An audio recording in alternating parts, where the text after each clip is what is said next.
Hi everyone, welcome back to my channel. So today we are going to do algebra part 1. Okay, so ये जो algebra के questions है ये आपके 5, 6, 7, 8 and so on classes में बहुत use होते हैं. So we will do with basic. Starting we will do with basic. First of all, expressions. Expressions क्या होते हैं? Expression, see I have written here expression, यहाँ पे मैंने एक्सप्रेशन लिखा हुआ है.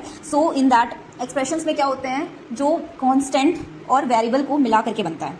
कांस्टेंट फॉर एग्जांपल जैसे 3 है, 4 है, 5 है, 7 है, these are the constant. Okay, and variable जिसमें A B X Y so on ये सब जो यूज होता है दैट इज वेरिएबल. तो आपका कांस्टेंट एंड वेरिएबल दोनों को मिला करके एक एक्सप्रेशंस बनता है.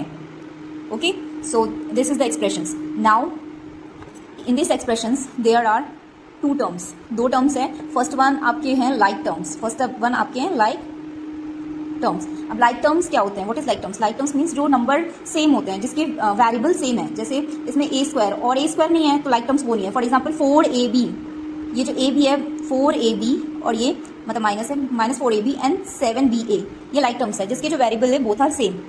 ठीक है. Next one is unlike terms. Unlike terms, in unlike terms क्या है? जिसके वेरिएबल्स बोथ आर डिफरेंट, जिसके वेरिएबल क्या है? डिफरेंट है. Like terms whose variable are same, जिसके वेरिएबल सेम होते हैं. And unlike terms whose variables are different. अब इसमें हम देखेंगे how many terms are there, terms कितने हैं. ठीक है, तो टर्म्स कितने हैं? ये वेरिएबल और कांस्टेंट को मिलाकर के टर्म्स आता है 1 2 3 4. In this question 4 terms are there. कितने टर्म्स है? 4 टर्म्स. 4 टर्म्स है, 4 पद हैं इसके. कितने हैं? 4 इसके पद हैं. जिसमें आपका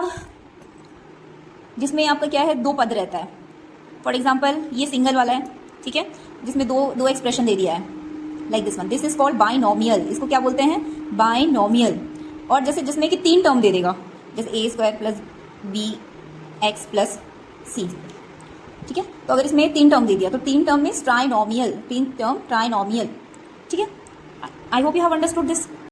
नाउ कम टू कोफिशिएंट. अब कोफिशिएंट क्या होते हैं? जैसे फॉर एग्जाम्पल ये एक्सप्रेशन दी है जिसमें constant and variable both are there, दोनों मिला करके आपके एक्सप्रेशंस बनते हैं. ओके, सो इन दिस अगर क्वेश्चन पूछता है they will ask like x का कोफिशिएंट जो न्यूमरल फॉर्म में है, जैसे ये है न्यूमरल फॉर्म में, ये न्यूमरल नंबर के फॉर्म में जो होते हैं वो उसके कोफिशिएंट होते हैं.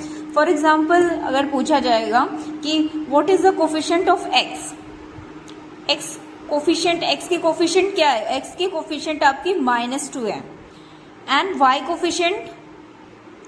Coefficient is -5.